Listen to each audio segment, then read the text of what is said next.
We're Live. live. We are Awesome. live. Hey, what's up, Stevie? How are you today? I'm good. I'm good. I'm just sharing the link on Facebook to the Breadwinner Trilogies page real quick. So I'm not being rude. I'm just on my phone. Awesome. Well, welcome to episode 9 of Horror Metal Cast here.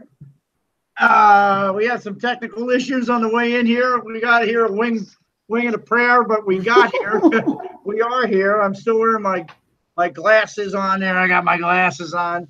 And we got, of Yes. course, my coffee. Hello to everybody. Uh, Hello. I have the pop-out chat window somewhere here. I'm going to look for it and see if I can get that sucker up there because I do see it here, actually. I don't know if I can Yeah. put that on my screen. I do have it up, so I will be able to listen or Very look good. Very and good. Hopefully we'll have somebody or multiple people tuning in this week, like we did a couple weeks ago. We yeah, missed last week, unfortunately. We yeah, did have to delay episode 9 to today because I had to right. work. So, I mean, things happen. That's okay. Life happens. Got to pay the bills, man. We're, Uh, we're here now. but I mean, whatever. Sorry, I had like laundry in the way. So anyway, tonight. What are we talking about? We are talking about a couple things tonight. Yeah, Recently, Slender Man hit theaters, and in addition to that, we're going to talk about, you know, maybe things that get cut from ratings or to make more money or for the sake of good taste or whatever you want to call it. And then we can explore past horror movies that have come out and decided not to take the tasteful route and release films about disturbing real life things anyway. So a couple different things we're going to cover there. I can touch base real quick on a new video game I started playing called We Happy Few. I don't know awesome. if you've heard of that. It just came out last week, Friday, I believe. I ordered it on Amazon, so came in a little bit late. I didn't start playing till Monday, but it's basically a kind of like horror survival type video game, deep rooted in like crafting and sneaking and heavily on the sneaking and survival if you want to get certain achievements and everything like that, or trophies depending on Steam console, whatever you play.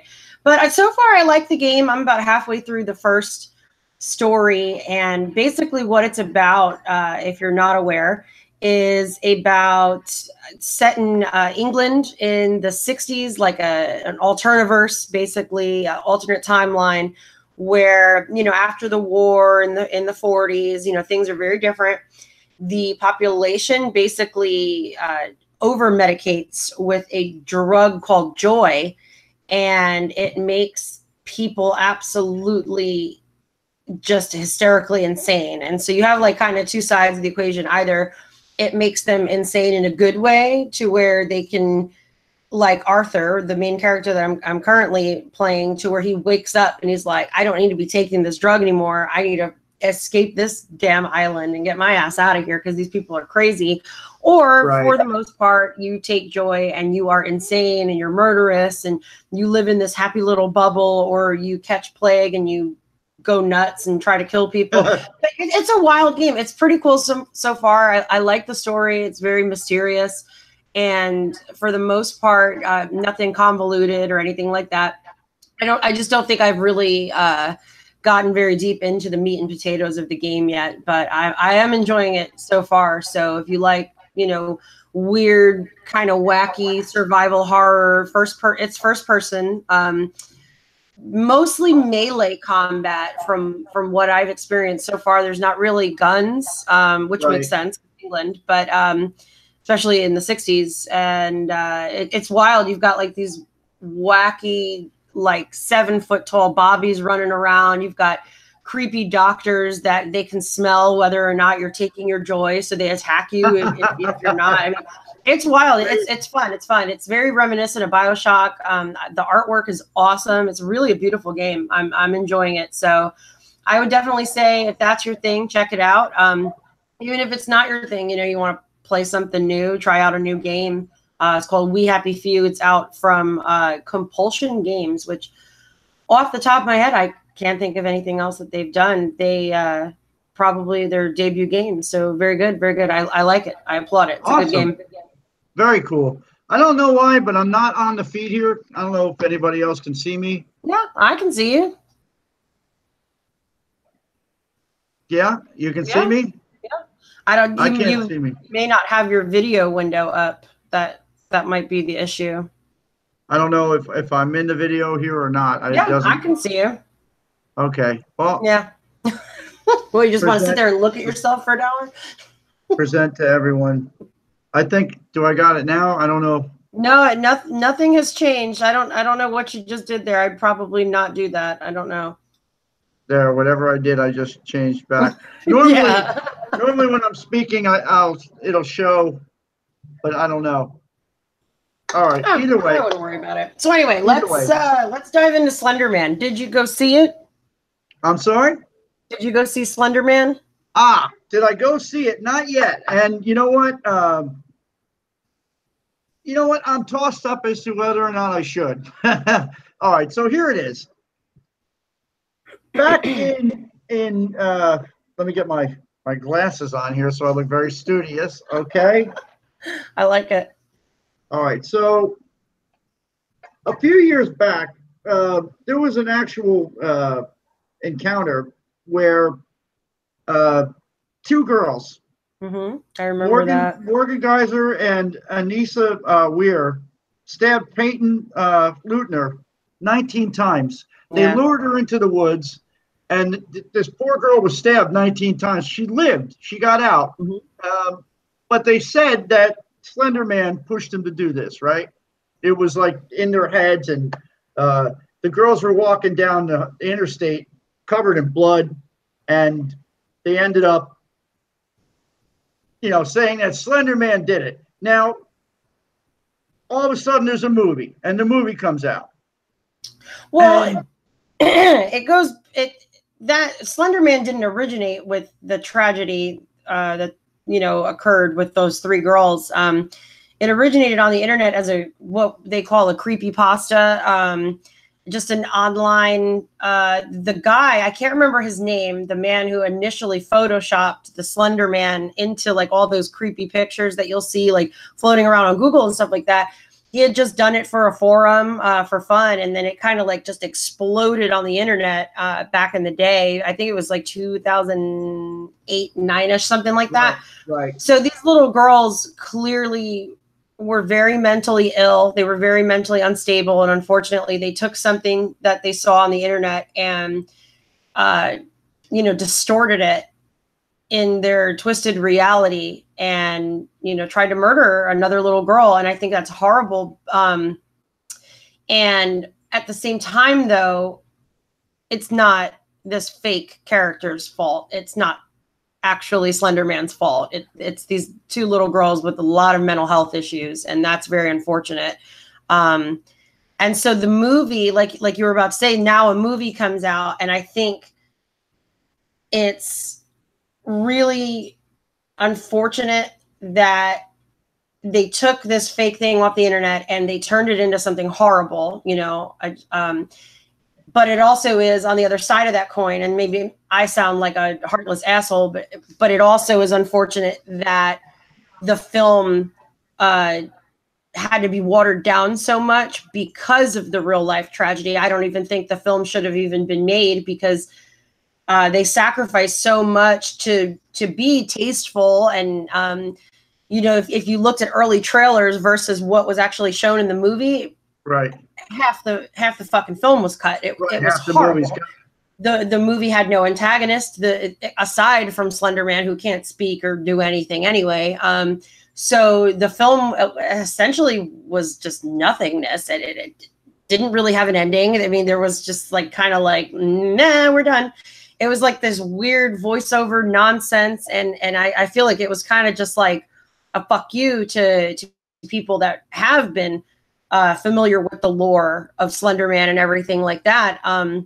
So that kind of leads me into my question for you. What are your feelings on it? Should the film ever have even been made so close with the tragedy just happening just a few years ago? What are your thoughts on that? you know, okay, so it's a very, very traumatic event for little girls to go through that, especially. I know this might sound a little heinous, but the girl lived. Mm-hmm. You know, I mean, she had to come out of that with that in her waking mind, like every day. Yeah, it's And sad. they said she, she suffered some serious mental issues from that. Yeah. The two other girls got 25 years and 40 years respectively to Wow. to life in these lockdown facilities. Very tragic event. So you're going to take this tragic event and all right, the filmmakers at Screen Gems are saying that this is based on an original fictional character that predates, and there are many, many, many numerous accounts in the timeline that predate that event. So the premise to make the movie at that point, in my mind, is fine. Go ahead and make the movie because you're gonna be fine on that premise. You take that event and throw that into the mix. All right, now you're going to circumvent 3/4 of the story to try to be, I guess, for lack of a better term, politically correct with it, and not offensive to the families and or victims of that. Okay, and I guess one way to look at this and to generalize a little bit, for everybody, maybe an analogy that everybody might pick up on, hopefully, and I hope that this doesn't come off in any way, shape, or form distasteful. But it's just a vision that I have.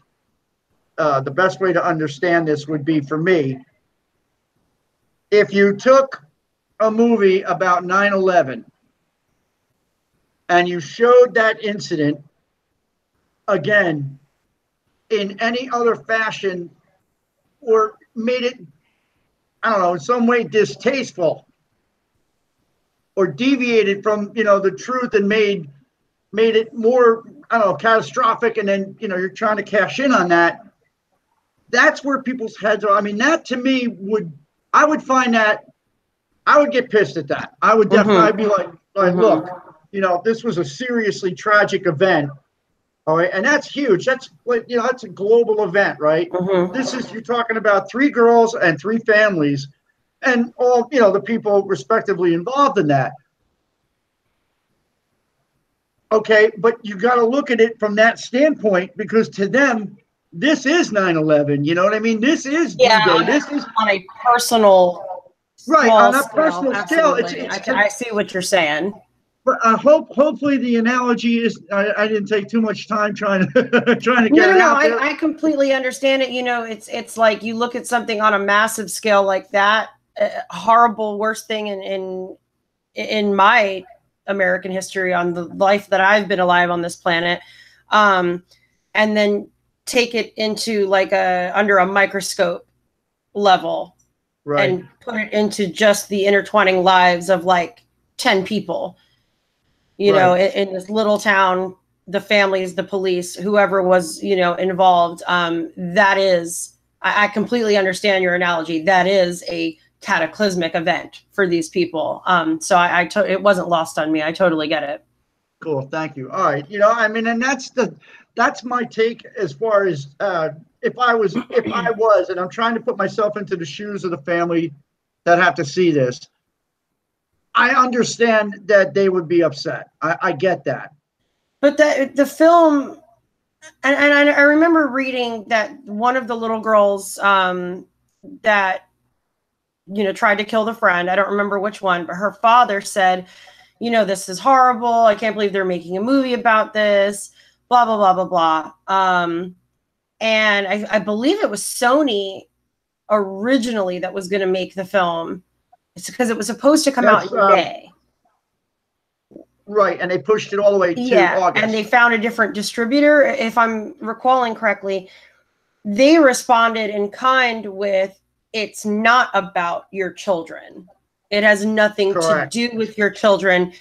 The lore of Slender Man existed as you said earlier, it predated all of this. Right. So unfortunately, yeah, it might hit close to home, but at the same time, it has nothing to do with your personal tragedy. And again, you know, that might sound like me sounding like I'm heartless or something like that, but that's in no way the case that I'm trying to make.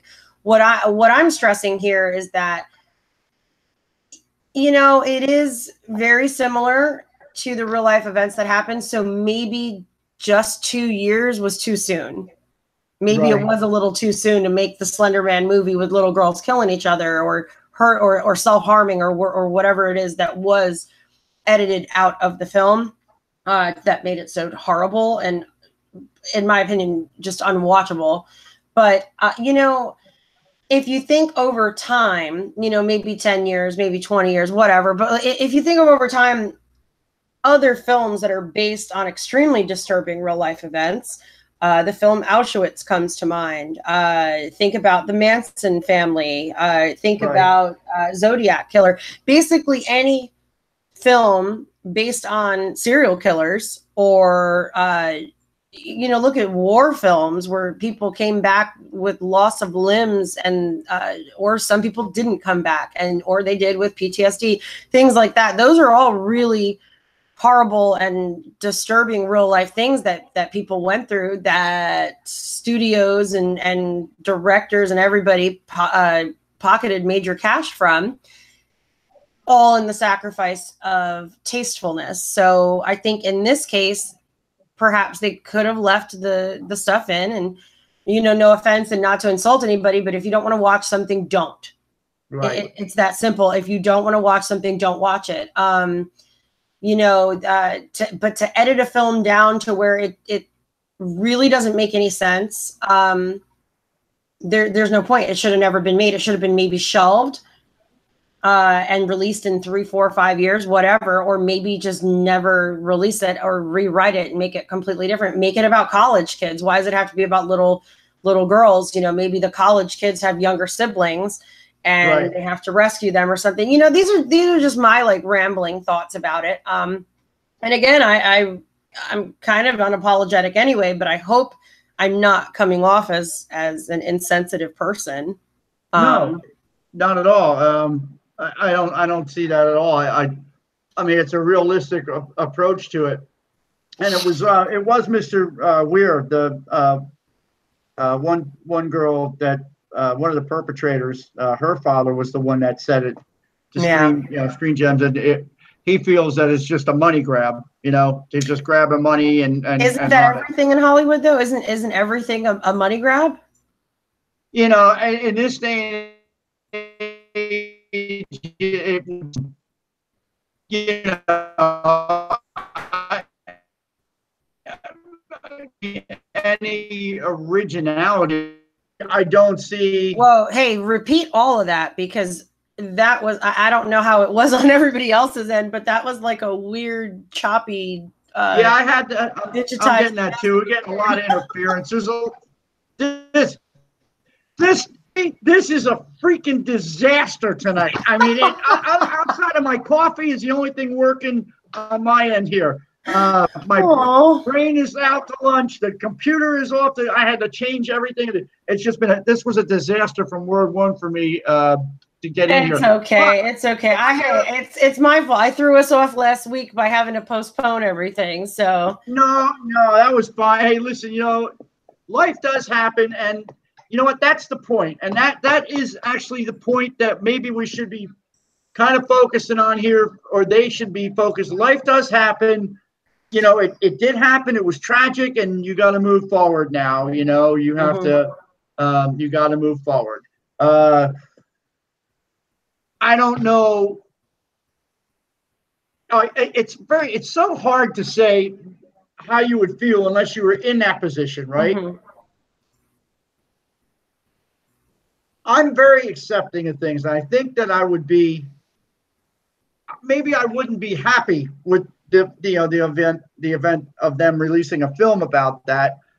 And somewhere in the back of my head, I would be skeptical as to whether or not they're depicting my kid. I mean, if it was my kid, you know, one thing you got to remember is that one of these children was the perpetrator, you know? Yeah. A very violent, sick individual that tried Right. to murder another human being. Right. So, I mean, this is a multiplex platform, in my opinion. You know, there are so many. It really is it's a juxtaposition. It really, like you said, you know, life does happen, and oftentimes life imitates art, art imitates life, yada yada yada, whatever, you know, little cliche thing you want to say. But do you think, you know, and I'm gonna, you already know my feelings on it, but you know, play a opposite side of that. Like, do you think that maybe, with it being so close to the tragedy, only 2 years time has lapsed. So do you think that maybe the subject matter was pushing too many boundaries, you know, sensitivity issues and all that? I think that, I think maybe the timing could have been a little better. You know, they could have waited maybe a little longer, or, you know, or changed some things up dramatically. Either way, no matter what you did, if by putting that name on the movie, you're going to have people. Now I'm going to throw, and I have usually Stevie and I talk about this before. All right, two things are happening here. One, we're getting a lot of choppy stuff going on. Two, normally when we do the cast, when I'm talking, my face will come up on the screen here and I'll see me and you go to the little window. Right now, and that's fine, because you know what? You're a lot better looking than I am. So, you know, I hope it's not my face the entire time, because I look around, I make faces. What I'm hoping is people can actually hear me, and you know, this is getting out there, because right now I am going to spin us. Normally, Stevie and I talk about a little bit the show beforehand. We kind of preset for the pregame the right, podcast. We pregame, because this is live. This isn't scripted. There are no scripts here. You know, Steve and I touch base maybe twice in a week, and we just, you know, maybe get something and we bring it to the table and we throw it at you in math. So yeah, Stevie and I didn't have a lot of time to do that. So now I'm going to throw a curveball here. Are you ready, Stevie? I'm ready. All right. There was a movie made about an event that took place between 1966 and 1967, and it was in a place called Point Pleasant, Ohio. Are you aware? Pleasant, Ohio. When did the movie come out? The movie came out probably, I want to say, you know what? I should have actually, because I have it in my head, but I'm not sure if the time is on or not. I'm going to say 96, maybe even 95. Oh man, I guess I need to brush up on my Ohio history, because I have no fucking idea. I'm actually like chucking this at you like out of left field, and I know I am, but there is actually a little bit of symbolism to what I'm going to do here. All right, are you ready? I'm ready. Okay. The name of the movie was The Mothman Prophecies. Yes. Okay. Absolutely. That was actually Richard Gere, you know, in an all-star cast. But he actually played. I didn't really know it was rooted in anything in real life. So. All right. Well, he played John Keel, not related to Ron Keel, the heavy metal guy from back in the 80s, the Right to Rock. I remember those guys, Keel. His name was John Keel, and he was a reporter from New York. Now, there were reports there that they had this gigantic winged thing with big ass red eyes, glowing red eyes, right? It was Mothra. Right. Yeah, it was a Mothra. He was actually in the shape of a moth. They said his eyes were closer to his chest, like he didn't have a neck or a head. Ew. And yeah, like a gigantic bug that would speak. He would come and knock on the, well, I don't know what the hell do you do with what kind of appendages he had, hands, whatever, but somehow he knocked on the door and this guy answered, and the thing was, he was like, you know, he was like standing out and knocking with his face or whatever, his little mandible, whatever the hell he had in his face. You're making him sound sad. I don't know what he had, but whatever it was, he managed to get that door knocked on, and John Keel opened it and saw this thing face to face. Now, this is true. This happened, apparently. I mean, they're dogging this as true. This is true fact. This was not something made up. Yeah. And this moth creature, okay, first appeared to two couples in that town of Point Pleasant.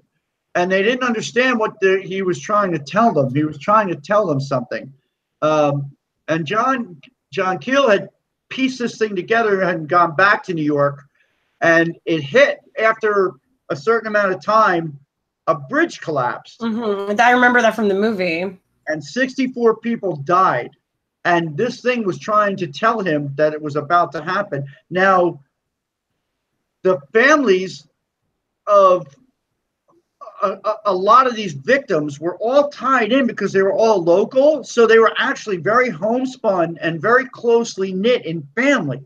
Okay. To the two couples that the Mothman appeared to in the beginning.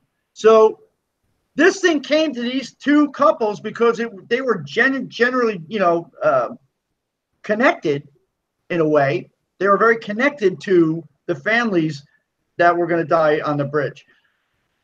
My point is, this was a tragic event that had 64 fatalities.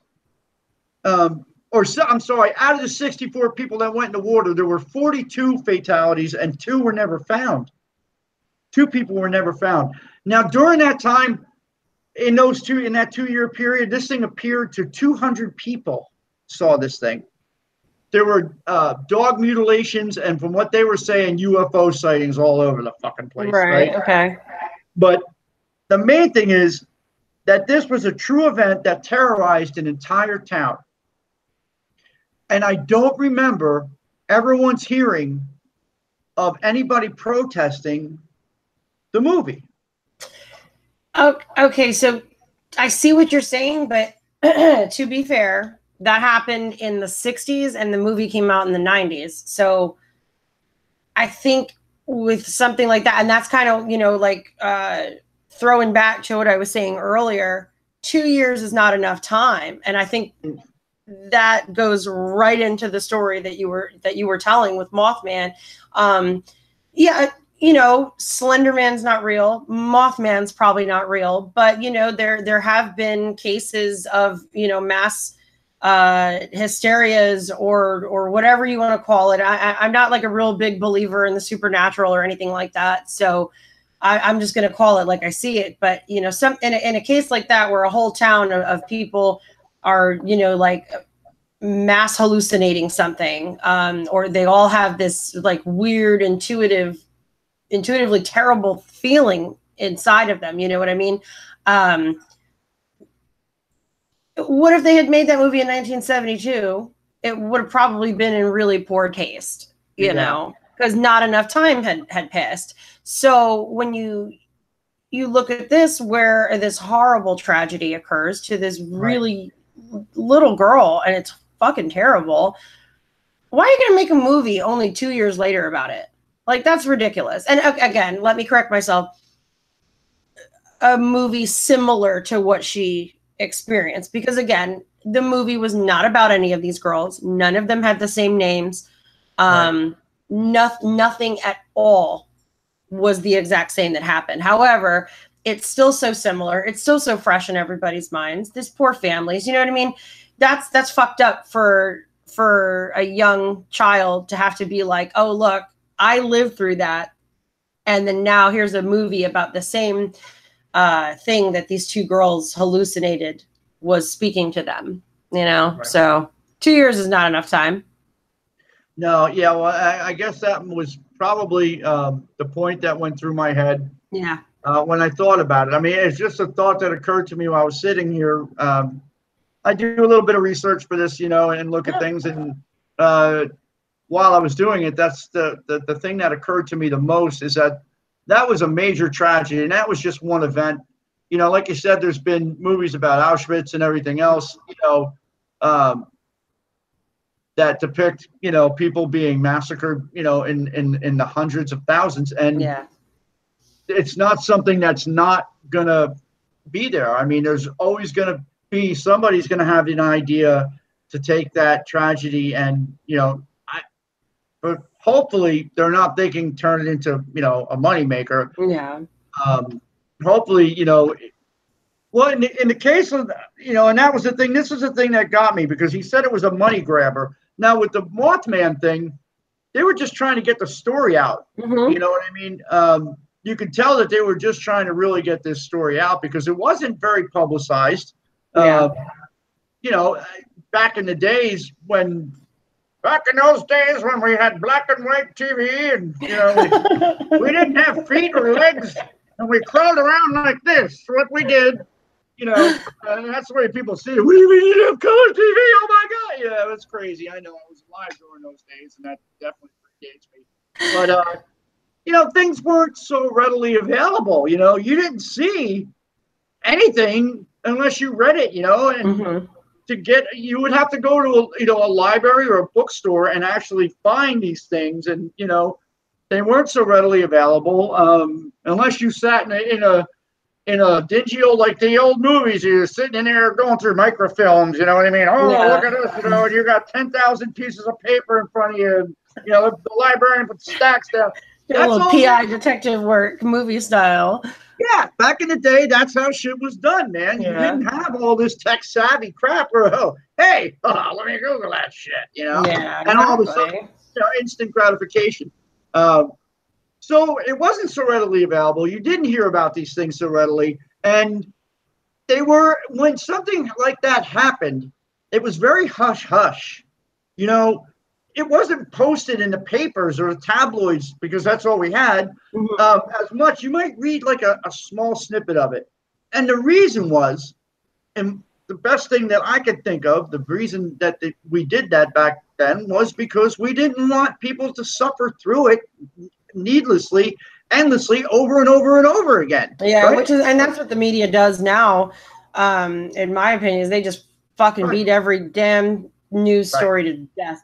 They sensationalize everything. They romanticize and glorify and fucking just beat it to death. It is irritating as all hell. With that in place now.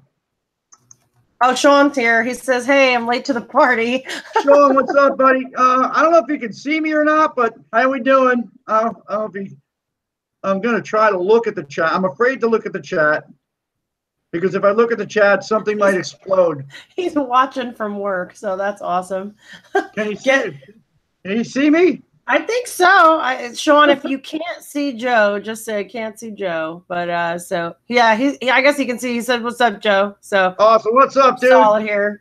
For those of you just tuning in, like Sean here, we are discussing media over beating every news story to death, and the fact that I didn't know that the Mothman prophecy was based on real life. Well, I hit you with Gorgo a few weeks ago too. That's true. That was people were stumping me here, man.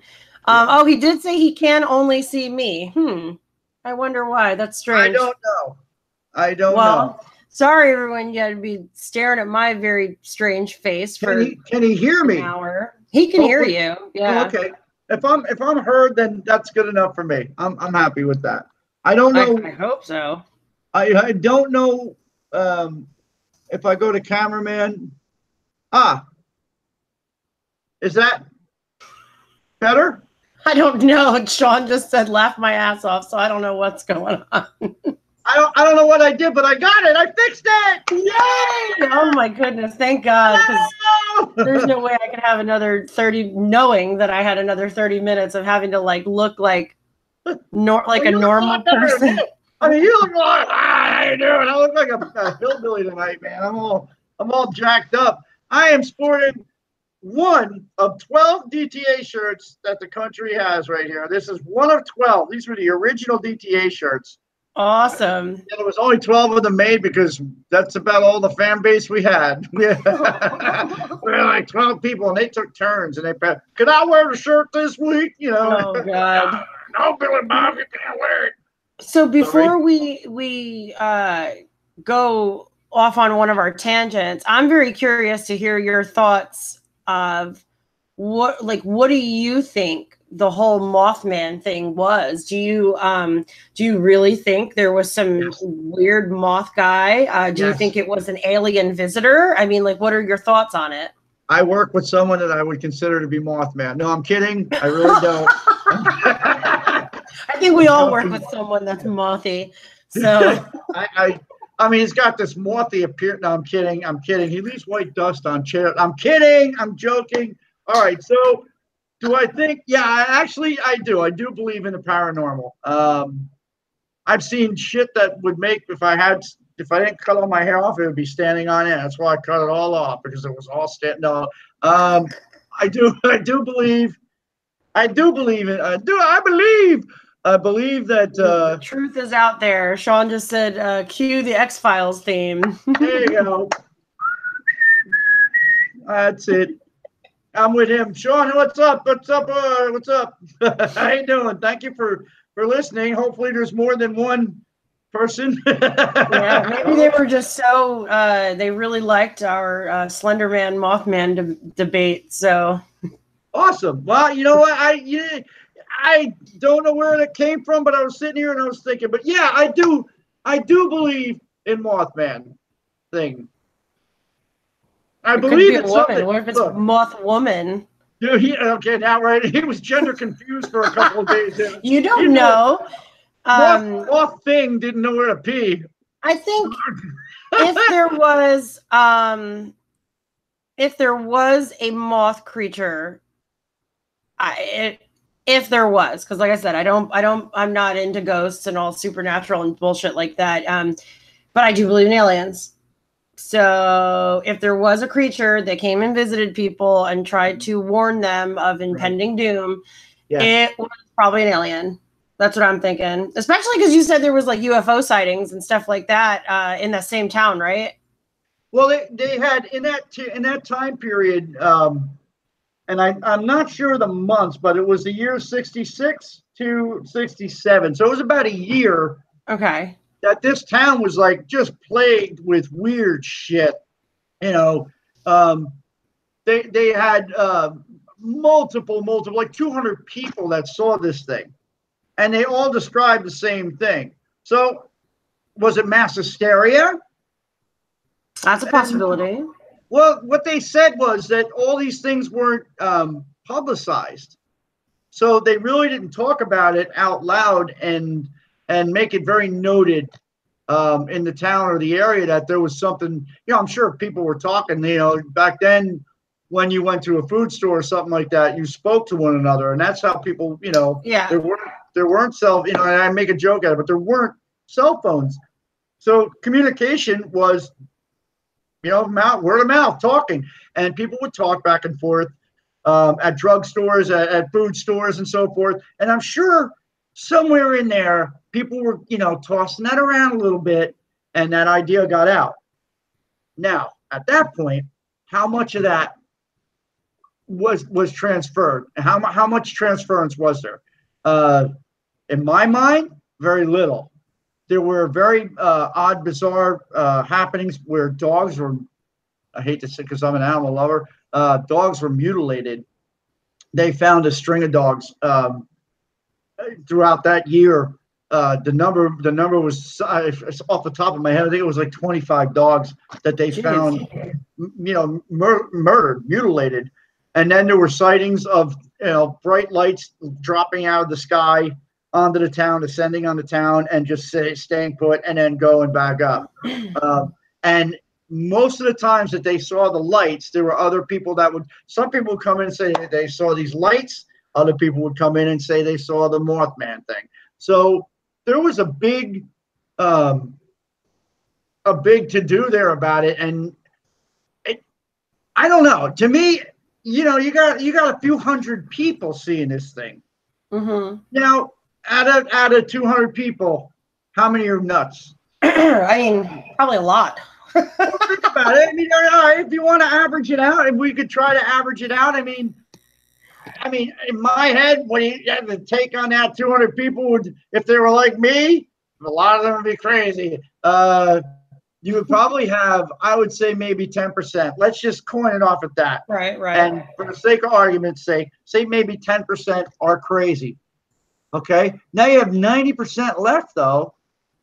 And how many of them 90% are like legit? I mean, panic is easy to spread, though. It truly is.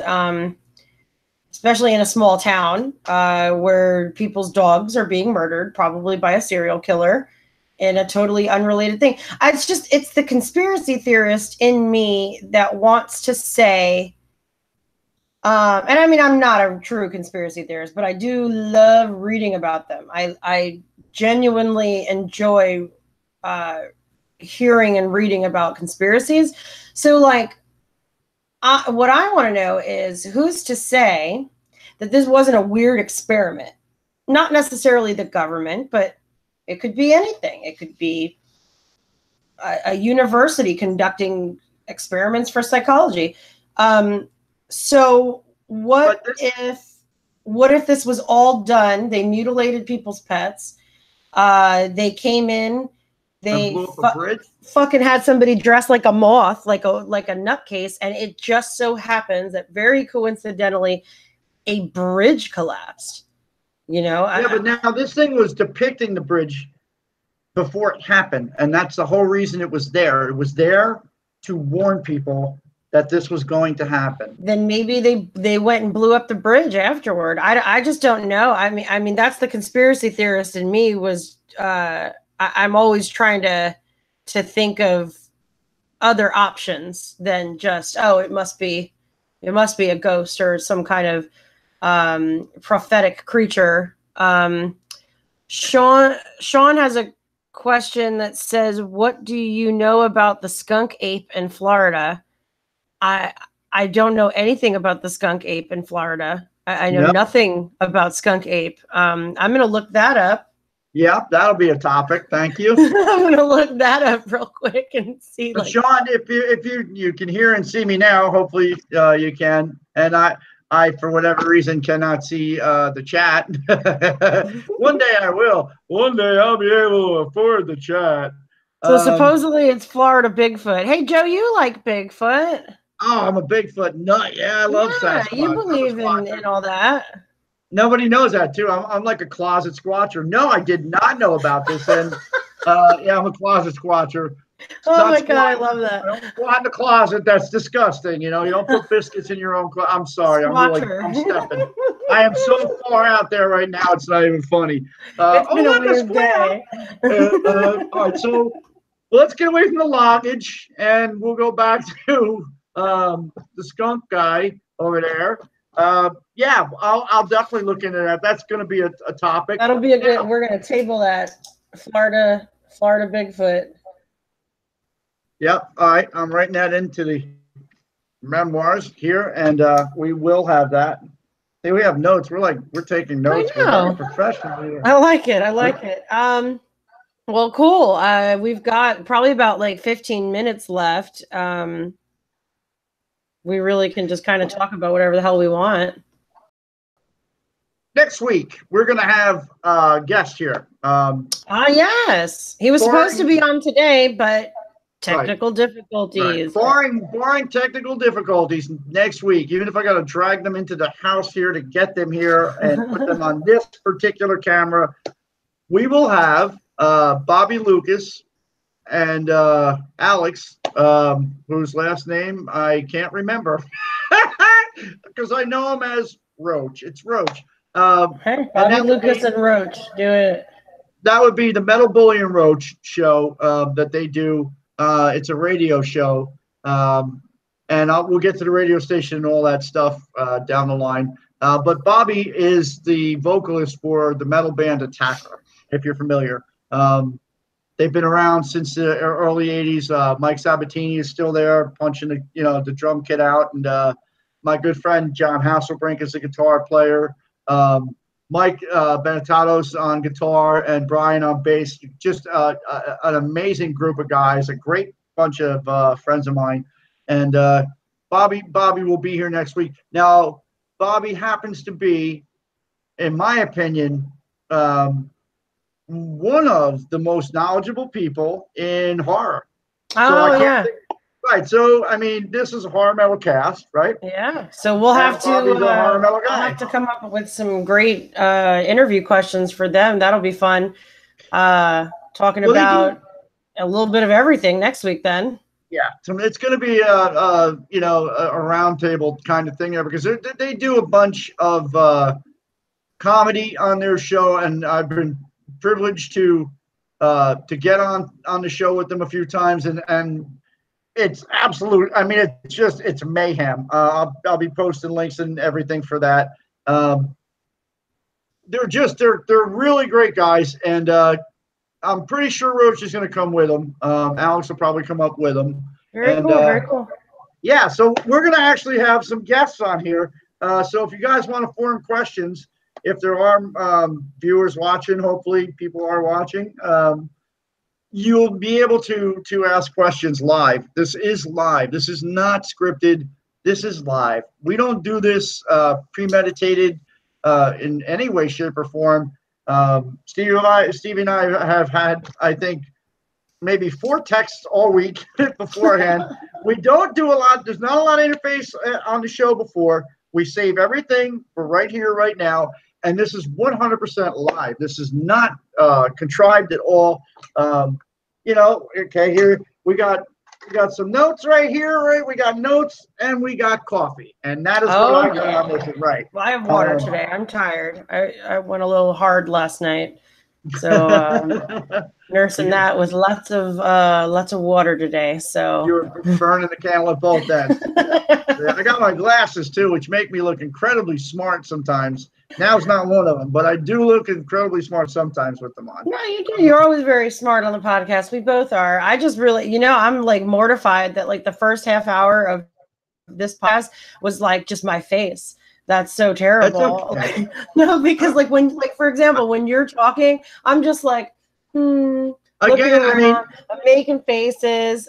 I don't think the camera's on me, so I'm just kind of like, like doing what. Yeah, like I'm just like totally like ADD child over here, and it's just like it's amazing that the two of us can carry on coherent conversation for 60 minutes a week. So yeah, you know what I mean. We're both pretty deep in the cerebellum here. And that's the thing. It's hard for me to talk about this stuff with a lot of people other than you, because a lot of people don't want to talk about it. I know, and that's why I hope that as people continue to tune in and as the audience grows, they enjoy talking about this shit just as much as we do. I think so. That'll be cool. Next week maybe we can get the guys' opinions on what. Mothman or Bigfoot they believe in too. That'll be cool to get some insight into that as well. Yeah, no, I'm absolutely a huge Sasquatch follower. I mean, you had a private a view into my my YouTube videos today, and at the first one is. Honestly, I think finding Bigfoot right there. Closet squasher has got to be the fucking closet squasher. Squatcher. Best like term I've heard all year. It's so great. It is so great. I'm not so much a closet alien fanatic. I definitely believe they're out there. Oh, totally. We're way too full of ourselves and up our own asses if we think we're the only life in the universe. But that's just how it goes. Sean also said that is why he tunes in, because this is the shit he likes to listen to people talk about, and this is the shit that he likes to talk about. So awesome, dude. Yeah, he's got a place here. Questions for our guests next week too, and maybe if we can get some more people tuning in live. I know people tune in live because I see those little ticks. Yeah. I see the thumbs up. I see the views. Don't be shy, guys. I don't see anything. I don't get to see anything. I'm looking for it. I can't say it. It's totally okay not to be shy. You just fucking talk. Right. Come on and just throw it down. You got something to say here, say it, Yeah. Do you think my glasses look funny or I got an egg-shaped head? Let me know. If you want to hear us talk about some other cool stuff, let us know. You'd rather see Stevie's face than mine? Let us know. You know, No, anything you do want to not talk want to about. see my face for more than 30 minutes ever again. I promise.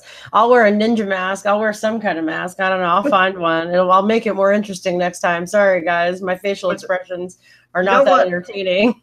You know, hang on. I don't normally do this, but then this is probably, just bear with me. I'll be right back. Okay. Do, do, do, do. Oh, no, I don't want to get sued for singing the Jeopardy theme. So, anyway, as we wait for Joe, let's see. So for next week, think of some questions that you viewers would like to ask our guests. What is this? Can you smell what I'm cooking over here or what? Oh, I love it. Oh, it's such a great hat. Just chucking it out there on the table, and you know, we want you to come up and talk to us. That's why I'm wearing the chef's. I'm wearing a chef's hat.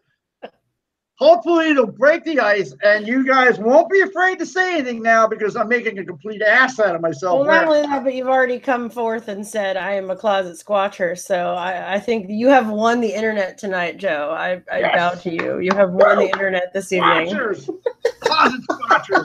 Awesome. Hey, what there's two. We got two in the room. Who's here? Oh, I don't know. Don't bully people. Fucking hat. It's so great. You like the hat?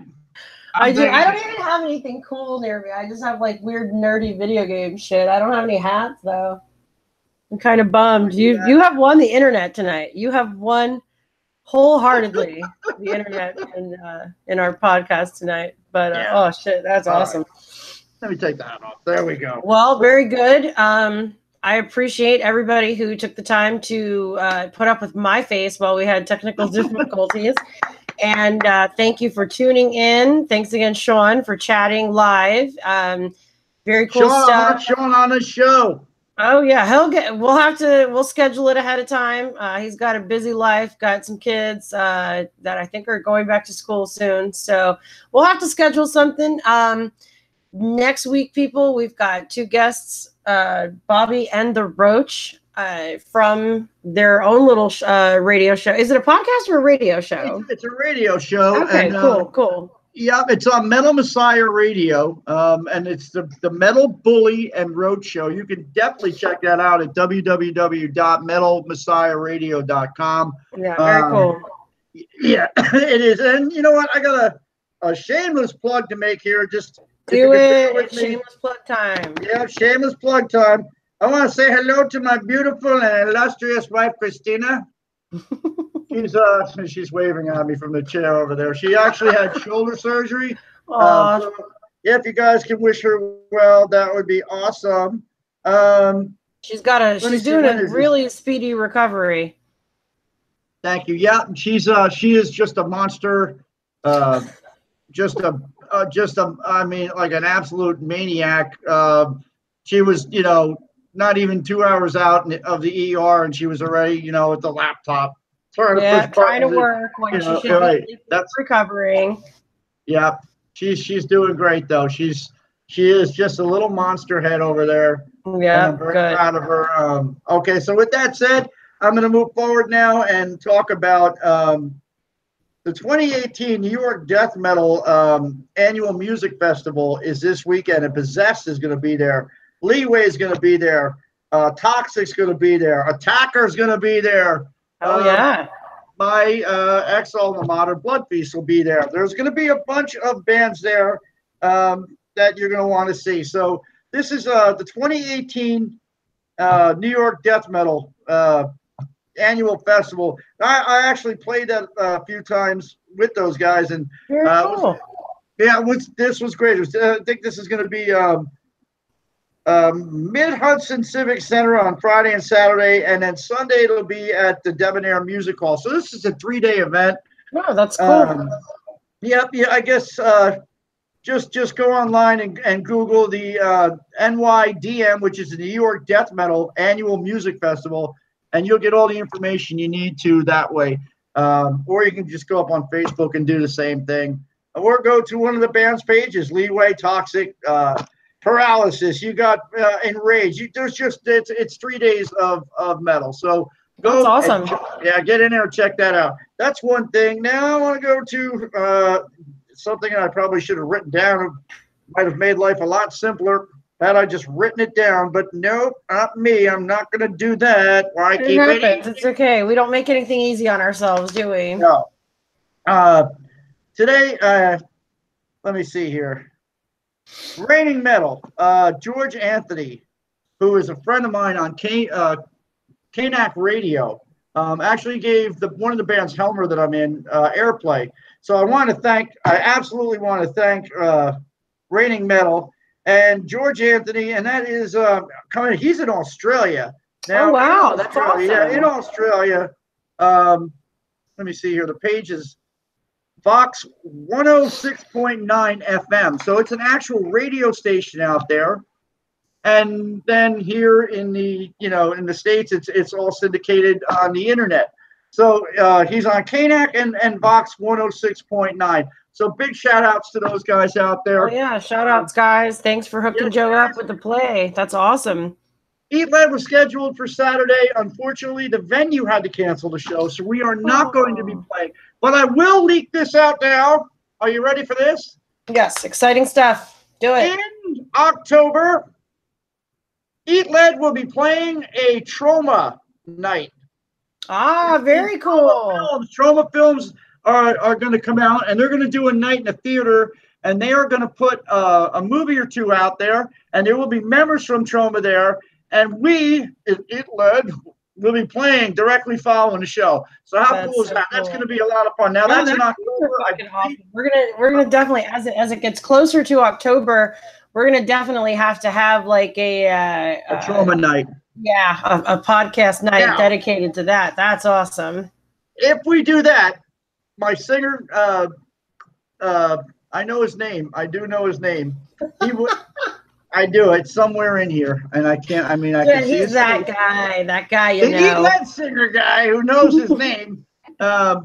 He would absolutely love to talk about that. Now, I've asked him to maybe come to the show eventually, as I did Jimmy and a couple of the other members in the band. So one night, maybe we're gonna do an Eat Lead night, and we're gonna get him in here for the Trauma night because he is he actually directs some horror films. He's a horror film director, and he would love to come on to the show eventually. So down the line toward October, look for that. Hell yeah. Eat Lead demo is almost done. It's coming your way very soon, very, very soon. Maybe I can air one up here. I don't know how the hell I'm going to do it, but maybe we can air a track up here. We'll figure it out, or I'll figure it out. I'll write down on a piece of paper where you can find it. Why write it down and keep it easy? No, you got to do it simple. Like I try very hard to keep things simple because I have an addled little brain, or if you'd like, torpid. A torpid little mind is what I have. I'm torpid, yeah, I am. I have my days. People think I'm like still drunk, and I'm like, no, I'm still drunk from like '86. Oh my god. Yeah, so we're good, and I think we're almost out of time here. Yeah, we're hitting the hour mark. It's been another great show. I'm sorry again for my face. Looking like my face, and I'm just so tired today, and I just so much time for my face. Mothman and Slender Man and Squatch Man. Squatching in the closet, Squatch. That's a closet Squatch. Sean says you have a squatcher's mind. So there you go. I do. I am a squatcher, closet squatcher. No biscuits in the closet, though. We've covered this already. Jesus Christ. We plumbed the depths on squatching biscuits. So all right, guys. It's hard to keep up with me. Sometimes I just, I go. All good. It is all good. And thank you to everyone for tuning in again. Another excellent episode of Horror Metal Cast, episode 9, our 9th episode. Hey, for our 10th episode next week, tune in, same place, same time. We're gonna have our very first guests on the show. Yep. Get some questions ready, and don't forget, don't be afraid to use the chat. Again, big shout to the peeps over at Horror Metal Sounds for being awesome. Check out our reviews up on the site. It's your one-stop shop for horror and metal needs. And again, thank you to Joe, my awesome chef and drummer co-host. That's me. I'm ready to go. It's you. We'll call you Chef Boyardrum. There you go. That was a Bugs Bunny thing. I don't know if anybody remembered that, but that was actually a Bugs Bunny reference right there. Kind of recognized it, but that's going back like way back. Yeah. Way back. Can't do that anymore. God forbid you say anything unpolite. Never mind. Anyway, it's all good. We're not going to go there, but we will go away, and we will see you guys next week. Thank you so much. Oh. All right, guys. And we are going to stop the broadcast right now.